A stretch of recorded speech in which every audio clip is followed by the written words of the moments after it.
విజయవాడలో ఒక 3 BHK లేదా 4 BHK ఫ్లాట్ చూస్తున్నారా? అయితే ఇది బందర్ రోడ్ కి దగ్గరగా ఒక మంచి ప్లెజెంట్ లొకేషన్ లో సేల్ కి వచ్చిన గేటెడ్ కమ్యూనిటీ ప్రాజెక్ట్.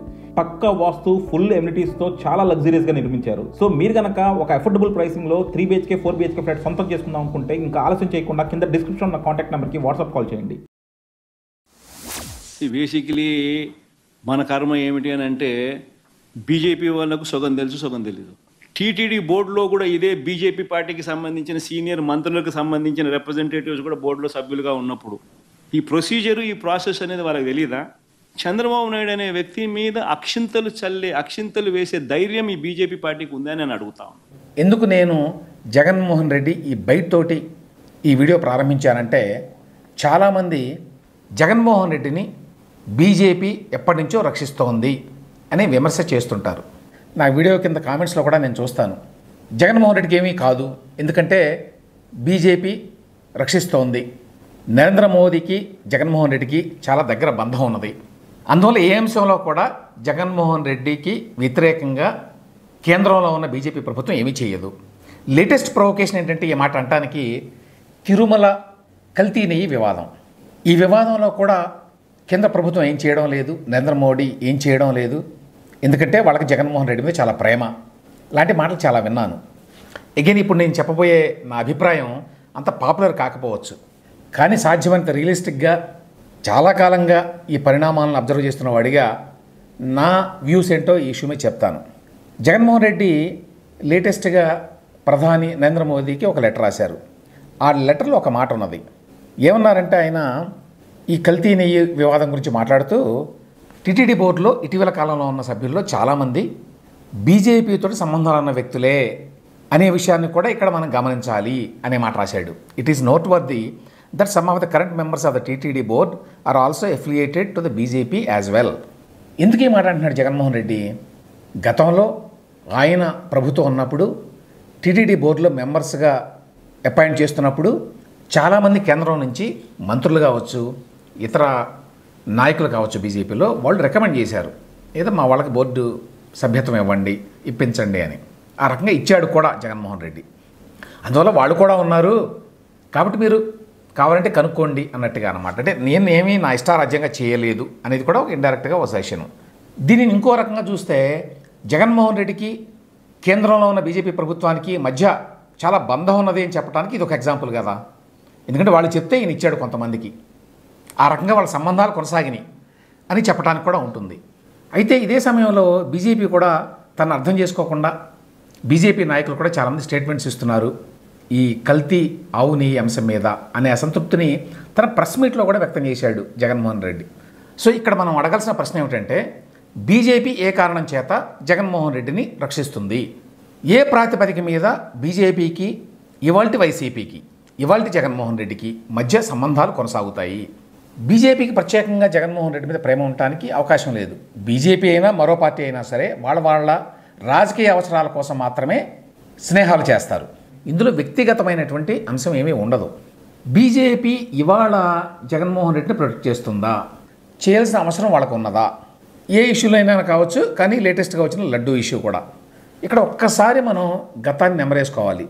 2019-24 మధ్యకాలంలో బీజేపీకి జగన్మోహన్ రెడ్డి సపోర్ట్ అవసరమైంది. చాలామంది తెలియని విషయం ఏంటంటే, ఆ రోజున జగన్మోహన్ రెడ్డి పార్టీ వైసీపీ లోక్సభలో 4వ అతిపెద్ద పార్టీ, అదేవిధంగా రాజ్యసభలో కూడా గణనీయమైన సంఖ్యలో ఉన్నారు. మొత్తం ఏపీ నుంచి ఎంతమంది రాజ్యసభ సభ్యులు ఉన్నారో అందరూ కూడా చివరికి వచ్చే నాటికి వైసీపీ వాళ్ళే ఉన్నారు. మన ఈ మధ్య రాజీనామాలు చేసే వరకు బీజేపీకి 2019-24 మధ్యకాలంలో అటు లోక్సభలో ఇటు రాజ్యసభలో 2 చోట్ల కూడా వైసీపీ యొక్క మద్దతు అవసరమైంది. లోక్సభలోనేమో 2/3 మెజారిటీ కావాలి తన బిల్లు కోసం అంటే అవసరమైంది. రాజ్యసభలో సింపుల్ మెజారిటీ కావాలన్నా కూడా అవసరమైంది. ఎందుకంటే ఆనాడు బీజేపీకి రాజ్యసభలో సింపుల్ మెజారిటీ కూడా లేదు. ఇక్కడ గమనించాల్సిన మరో విషయం ఏంటంటే, జగన్మోహన్ రెడ్డి చాలా తెలివిగా, తర్వాత తన అవసరాలకి తగ్గట్టుగా ఎప్పటికప్పుడు బీజేపీకి ఈ విషయంలో పూర్తిగా సహకరించాడు. అప్పుడెప్పుడో రామ్నాథ్ కోవింద్ అభ్యర్థిత్వాన్ని సమర్థించడం దగ్గర నుంచి మొదలుకొని రకరకాల కాంట్రవర్షియల్ బిల్స్ ఏవైతే బీజేపీ ప్రవేశపెట్టిందో, మిగతా అపోజిషన్ పార్టీస్ అన్ని వ్యతిరేకించాయో వాటన్నిటికీ మద్దతు తెలిపాడు. వాటన్నిటికీ అనుకూలంగా ఓట్లు కూడా వేయించాడు తన ఎంపీల చేత. ఇవి చేసినప్పుడు జగన్మోహన్ రెడ్డి ఏం ఆశించాడు బీజేపీ నుంచి? అప్పటికప్పుడు ఆయన ఏమీ ఆశించాల, పెద్ద డిమాండ్ పెట్టలా, ఓకే ఇది చేస్తున్నాను నేను, నాకు ఇది చేయండి అని. ఒకటేమిటంటే సిబిఐ కేసుల్లో అనవసరమైన హడావుడి వద్దు, అది జరిగింది, అది ఎట్లాగా జరుగుతుంది కోర్టుల్లో, దానికి బీజేపీ ప్రత్యేకంగా చేయాల్సింది ఏమీ లేదు. ఇక జగన్మోహన్ రెడ్డి ప్రభుత్వం అప్పట్లో చాలా ఫైనాన్షియల్ ఇంప్రొపరైటీకి పాల్పడింది, ఆర్థిక అవకతవకలకి ప్రభుత్వంలో. ఆ విషయాల్ని కేంద్రంలో ఉన్న బీజేపీ ప్రభుత్వం చూసి చూడనట్టుగా వదిలేసింది, అది వాస్తవం.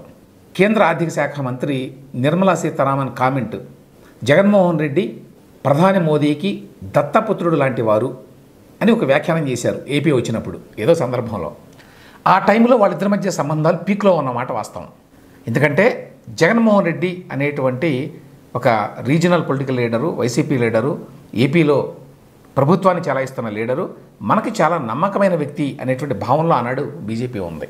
ఆనాడు వాళ్ళకి అవసరాలు ఉన్నాయి, ఇంతకుముందు చెప్పినట్టు ఆ అవసరాలకు తగ్గట్టుగానే జగన్మోహన్ రెడ్డి ప్రవర్తించాడు. అందువల్ల నిర్మలా సీతారామన్ కామెంట్ చేయడానికి ఒక నేపథ్యం ఉంది. ఆ మాటను పట్టుకొని చాలామంది అదేదో నరేంద్ర మోదీకి జగన్మోహన్ రెడ్డికి విడదీయరాయని సంబంధం ఏదో ఉంది, బియాండ్ పాలిటిక్స్, ఇన్ఫ్యాక్ట్ రాజకీయాలకు అతీతంగా అనే మాట కూడా బహుశా ఆనాడు నిర్మలా సీతారామన్ వాడినట్టున్నారు. అది కూడా అనేక అనుమానాలకు తావిచ్చింది. ఏదో ఉన్నదేమో వెనక అని. నరేంద్ర మోదీకి రాజకీయ అవసరాలు తప్ప, ఎస్పెషల్లీ బీజేపీ రాజకీయ అవసరాలు తప్ప వ్యక్తిగతంగా ఆయనకి ఏదో ఇందులో ఇంట్రెస్ట్ ఉన్నదని నేనైతే అనుకోవడం లేదు. సో ఆ 5 ఏళ్ల పాటు కూడా బీజేపీ కిడ్ గ్లౌస్తో ట్రీట్ చేసింది జగన్మోహన్ రెడ్డిని. అంటే చాలా చూసి చూడనట్టుగా ఆయనకి వ్యవహారాల్లో వదిలేసింది, చాలా ప్రేమగా చూసుకుంది చాలా విషయాల్లో అనే మాట వాస్తవం. కానీ ఆ చూడడానికి కారణం ఏంటి అనేది మరొకసారి గమనించాలి. అది పూర్తిగా బీజేపీ యొక్క రాజకీయ అవసరాల మేరకు మాత్రమే.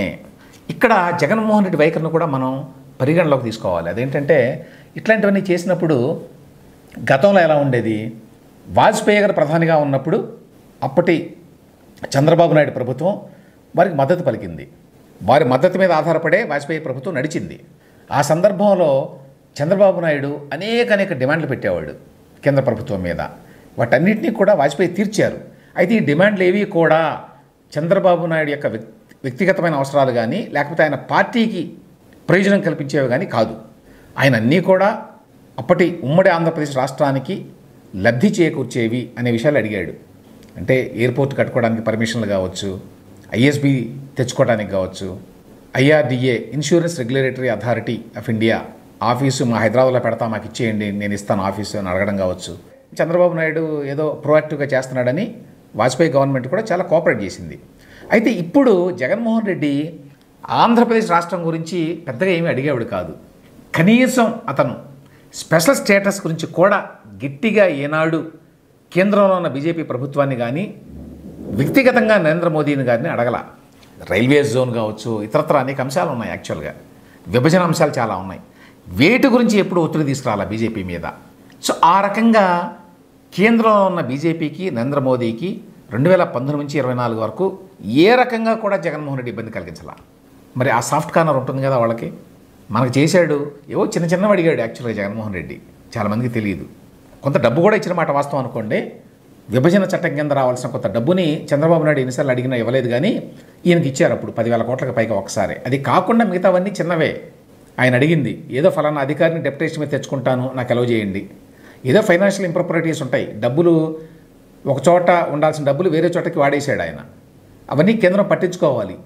సిఏజీ పాయింట్అవుట్ చేసినప్పుడన్నా అడగాలి, కానీ కేంద్రంలో ఎవరు అడగల. ఇవన్నీ ఎందుకంటే మనకి మిగతా విషయాల్లో చాలా హెల్ప్ చేస్తున్నాడు ఈయన అనేటువంటి భావన.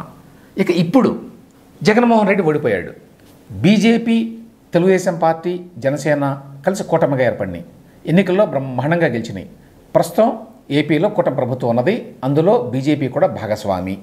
ఇప్పుడు బీజేపీకి అవసరం ఏంటి? బీజేపీకి ఇప్పుడు పొలిటికల్ అవసరాలు ఏమీ లేవు. కానీ తానే జగన్మోహన్ రెడ్డి కొన్ని ఆఫర్ చేశాడు, ఏదైనా అవసరం అయితే నేను ఓటు వేస్తాను రాజ్యసభలో అనే విధంగా. కానీ ఆయనకి ఆ రాజ్యసభ సభ్యులు కూడా ఎక్కువ కాలం పాటు ఆయన దగ్గర ఉండే అవకాశం లేదు అనే విషయం బీజేపీకి తెలుసు. అందువల్ల బీజేపీ ఇప్పుడు వాస్తవానికి జగన్మోహన్ రెడ్డికి దూరంగానే ఉంది. అయితే ప్రత్యేకంగా అతన్ని టార్గెట్ చేయాల్సిన అవసరం బీజేపీకి కూడా లేదు. ఇక్కడ మనం గమనించాల్సిన అంశం, దేశవ్యాప్తంగా చాలా పార్టీలు ఉంటాయి. వాళ్ళు ఆ పార్టీని టార్గెట్ చేస్తారు, తృణమూల్ కాంగ్రెస్ని టార్గెట్ చేస్తారు, ఒరిజినల్ శివసేన పార్టీని టార్గెట్ చేస్తారు, నేషనలిస్ట్ కాంగ్రెస్ పార్టీని టార్గెట్ చేస్తారు. రీజనల్ పార్టీస్లో. కానీ జగన్మోహన్ రెడ్డి మీద ఆ దృష్టి లేదు అనే మాట వాస్తవం. ఎందుకు లేదు అంటే మిగతా పార్టీలతో కంపేర్ చేస్తే ఇతను అంత పెద్ద థ్రెట్ కాదు మనకి అనేటువంటి భావన.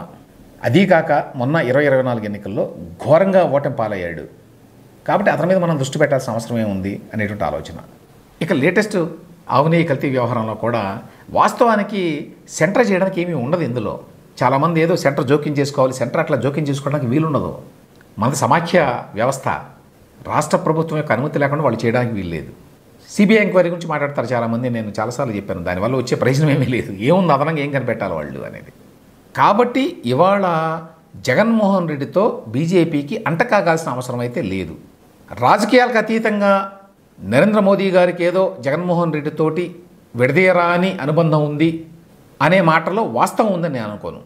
గతంలో 2014-19 మధ్యకాలంలో చంద్రబాబు నాయుడు అనేక అంశాల్లో కేంద్ర ప్రభుత్వాన్ని గట్టిగా డిమాండ్ చేసేవాడు. దానివల్ల కొన్ని ఇబ్బందులు కూడా వచ్చినాయి కదా తర్వాత. కానీ ఇప్పుడు 24లో అధికారంలోకి వచ్చిన తర్వాత చంద్రబాబు నాయుడు గారు కూడా చాలా రియలిస్టిక్గా ఉన్నాడు.